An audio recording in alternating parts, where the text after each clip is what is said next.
And I'm still cameoing. Yes, hello! And welcome to Off the Field and Screens. Chad and Mary Ruth go to the movies. He's Chad. And I'm Mary Ruth. No. And she's Mary Ruth. And this week we are talking about... What movie are we...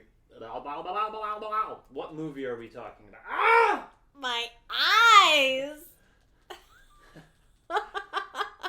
Well, Chad just blinded us. Well, A man's gotta do what a man's gotta do. Okay, Captain Hammer. We are talking today about The Running Man. The Running Man. Believe it or not, this film is not about a marathon runner. What is it about? It's about a dystopian universe in which a man tries to make money for his dying baby by going on a game show where he has to run for 30 days and be chased by assassins. Right. It's kind of like a dystopian version of that movie with Jake Johnson. Right. Of course, it's based off of a 1980s Stephen King novel, which was adapted into a film in 1987, starring the Governor Arnold Schwarzenegger. Which I didn't know. Yeah, she was shocked when he makes a little cameo in the movie. Oh, yeah. I was like, is that Arnold on the money? And it was, yeah. What was my first comment when we got out of there? Like, oh, that was kind of like a 2020s take on like a not subtle 1980s sci-fi movie. Yeah. And he was like, well, honey, this is a remake of a 1980s sci-fi movie. Okay, for the record, I did not say, well, honey. I'm not that Southern. I'm not Southern. At all. No. I'm not going to make any jokes about that. All right. There were like 3 that came to mind, but I'm not going to say it. All right. So what did you like about The Running Man? I liked the pace of the second and third acts, or I guess like the later acts. Yeah. I liked the pacing of it. I like I'm buffering. Glenn Powell? You said his name right. I You usually do. say Glenn Howerton. It was completely different. Yes, Glenn Powell. I did get it right. And they're different because of the implication. I sat there and went back and forth. Howerton Powell. Yeah. Anyway, yes, I like him. I mean, I typically like things that he's in. Yeah. He's kind of like, in the last few years, turned into like a box office guy. Yeah. I think there was good world building. There is good world building. It was an interesting concept. I thought the acting was really good. I mean, Michael Cera was probably the best part of the movie. This is the best part of the movie. This is the best sequence. If you go see it, when Michael Cera shows up, you're like, the movie's about to go from good to great. Yeah, and this is probably really niche, but I said this to Chad. I did a master's in cultural anthropology, and I went to school probably with like 3 Michael Cera's.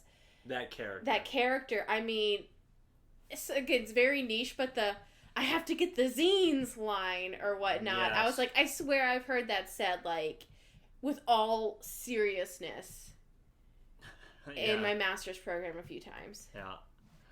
It's a very niche reference, though. He played... I called him a backwoods Marxist fanatic named Elton Paracas. Yeah, so like half my cohort.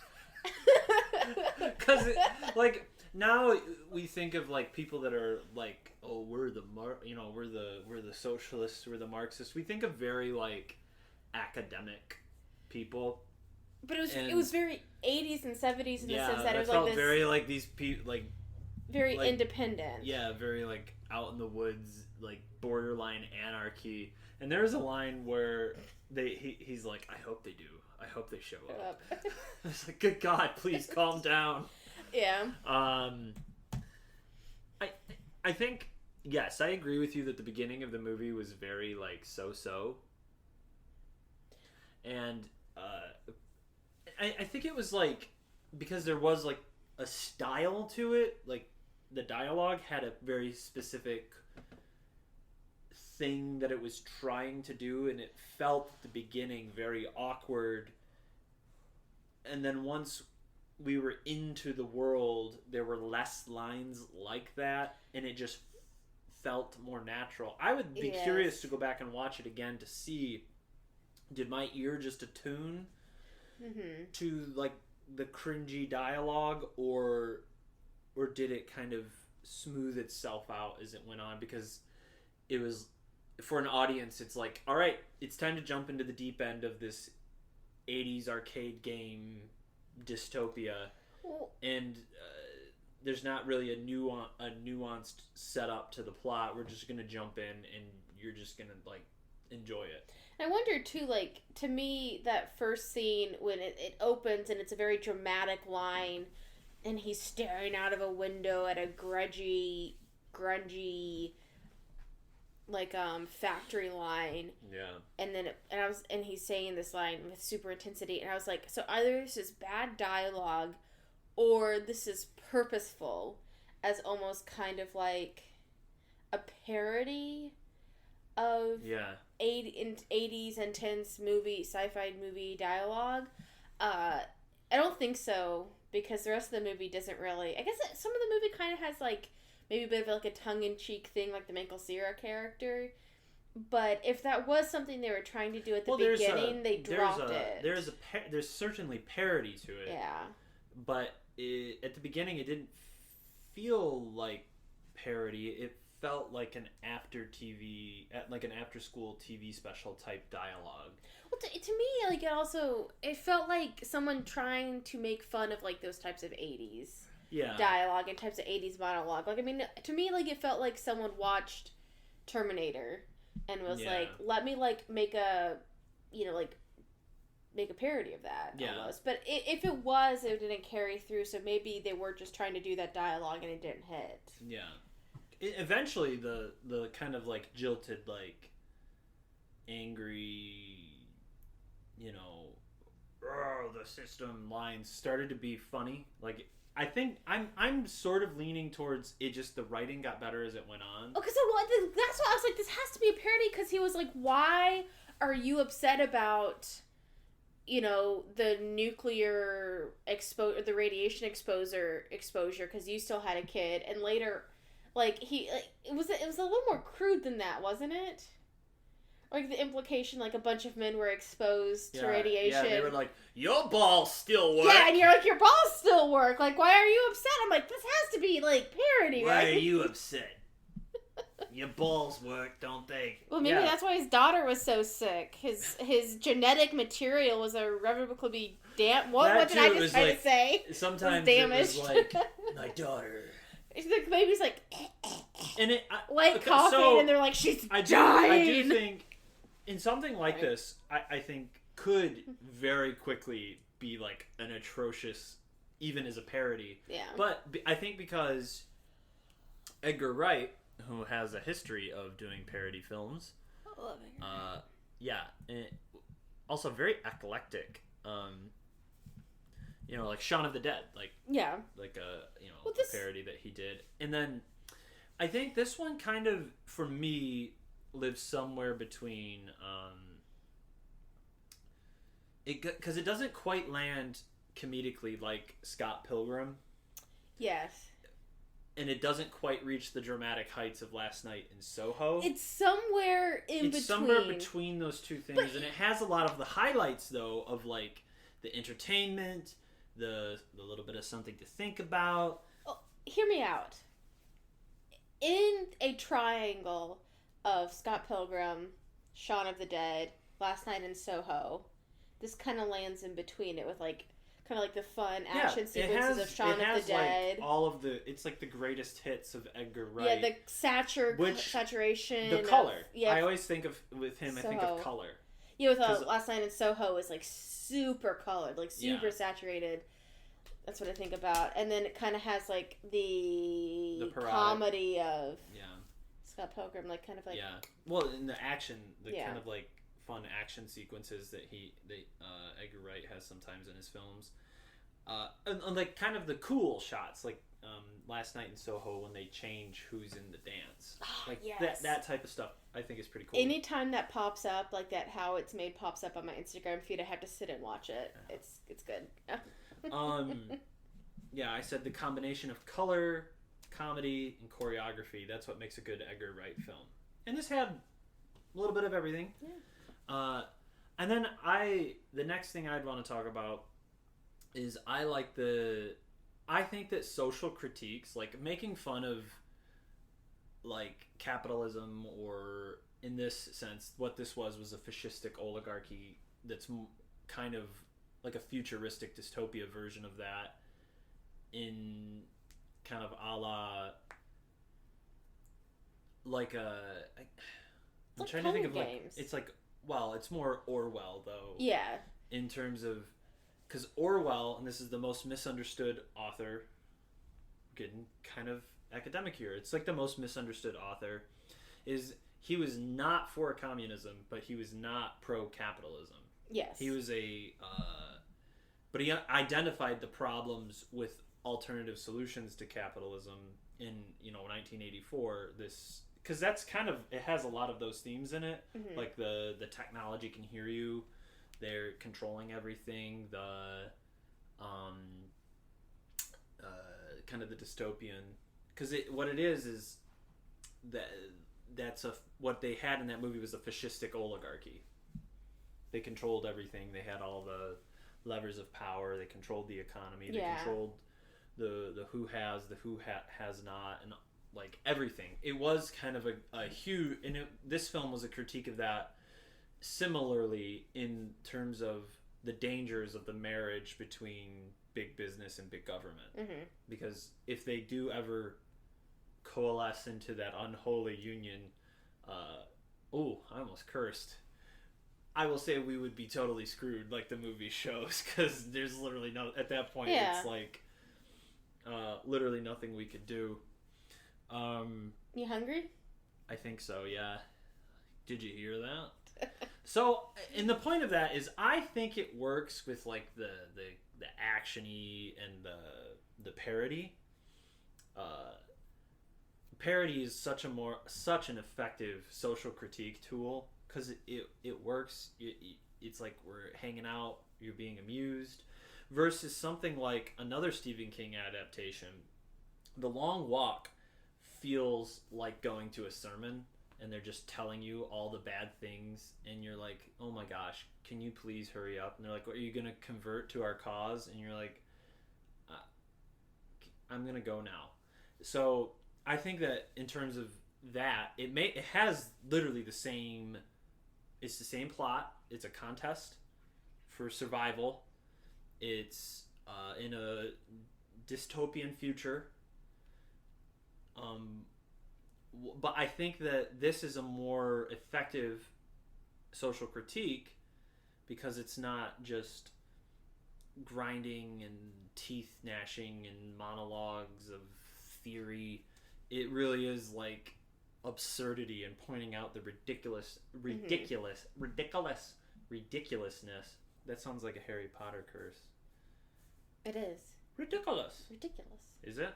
Yeah, ridiculous. It's very creative of them to come up with that word and just change an accent mark. All right. What do you have to say to that? I don't know. You just said a lot.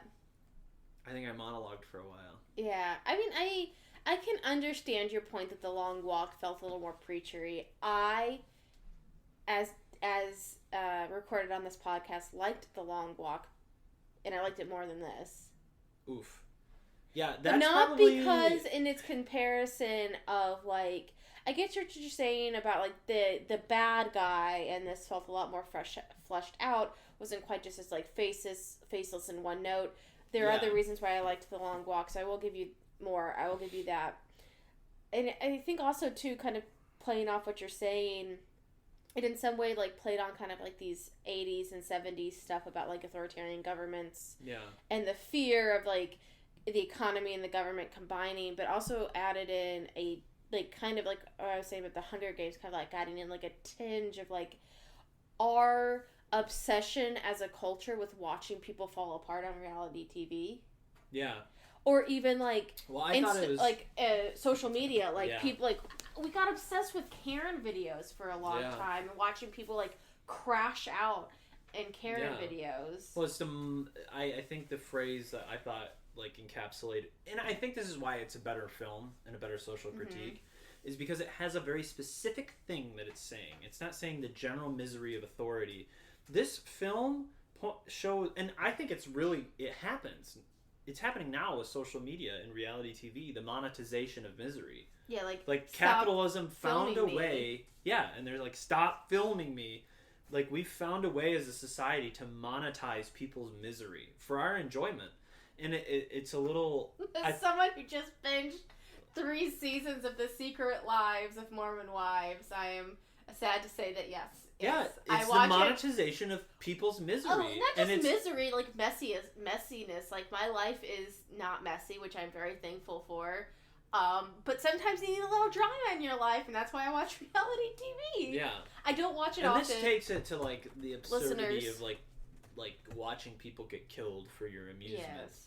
But, I mean, it is kind of the thing that we do. We watch, or even the entertainment of the bourgeoisie, like they make fun of the Kardashians pretty openly in this film. And it is like that thing that we just watch them be dumb and for our entertainment. Yeah.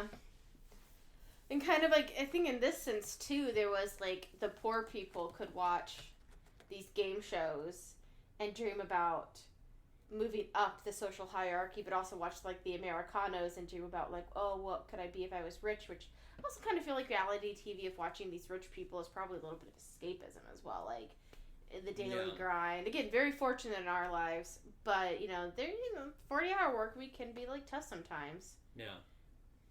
Yeah, I mean, I think that's why it's a better, because it's like absurd and it's not real. Yeah.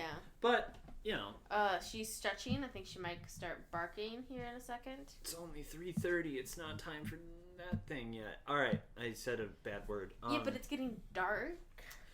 Yeah, I think that in this too, the acting was pretty strong, particularly from a lot of the supporting cast. Josh Brolin, always good.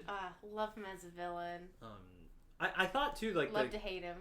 Even like the creative, the guy that helps him that has like his secret underground reality show. He's the apostle. He's like a I mean that's also kind of playing. I feel like on this like these 1970s counterculture revolution type thing. It's like he's like DJ, like a secret DJ or something. Now it felt like the person that's like, you found the truth on YouTube, which is the video quality makes you think that that's the fake stuff, and the high quality makes you think that's the real stuff, which is an interesting critique. That is the quality of what's the word I'm looking? Is the production quality of something indicative of how truthful it is? You're probably more likely to believe something that has a better production quality. I think that's a good commentary too on like, because there's people life today, but also if you think about it, like the zines were the truth, and the zines are physical media. Yeah. Unalterable, if you think about it. Yeah. Versus the way they could alter the digital media. Yeah, and that's like I think something too that is sort of true now, with how quick they can edit something, how quick they can like the deep fakes and this stuff, where it is like, really scary. Where it feels like these dystopian novels of the 80s and as far back as like the 1984 which is what, in the 40s 50s 50s I think. So it's got to be post World War II. Yes, so but the point is these things are feeling like, oh my gosh, I think they were written as like technologies that would allow them to have this, and now they're real technology, so it's kind of like, well, what was the guy using to do his little independent show? It was VHSs. Yeah. Again, analog, like print, analog, unalterable, the way that digital media, AI, and stuff can be used to like... I mean, I also, if you think... Because that's not a point I thought about. If you think about, like, in the age we are in now, like, AI's getting... it's no longer, like, fairies. Like, look at the fingers when you're looking for AI, because AI, like, messes with the fingers a lot. now, like, it's getting so good, it's like, you know, you gotta catch, like, the 5 seconds where, like, something blurs out, or looking for someone removing the watermark. Well, and I think the final, I guess, put on there is, like, the studios a few years ago tried to replace extras, background actors, with AI generated. You know, they're gonna buy you once. It's almost like that technology even showing how irrelevant, like, people are that are trying to work their way up. Like, no, we'll just buy your image forever in perpetuity, and then you'll never work again. Yeah. It's like, well, I gotta make that last my whole life. Yeah. So, yeah, it's certainly interesting concept, and it was fun. It's not the best thing we've seen this year, but it definitely spurred some of the most... Oh, God. Why did you use that as the thumbnail, Chad? I'm blinking. Well, it's an auto-generated one on YouTube. It's terrible. Sorry. All right. So where did this rank for you? Oh, God. Did I even rank it? We've seen 39 new movies. I'll go first while you... do your magic. This one was 17th for me out of 39. Did you update your list? Yeah, I put it as 17th out of 39. I didn't know if you had updated the Google Doc. What is that technically? Oh, you go ahead. That would put it between Together, after Together, but before Naked Gun. That makes sense to me. Oh, yeah, I think I did. Did I? No, I only have 38. Oh, Lord. Where do I rank this? Okay, let's start here.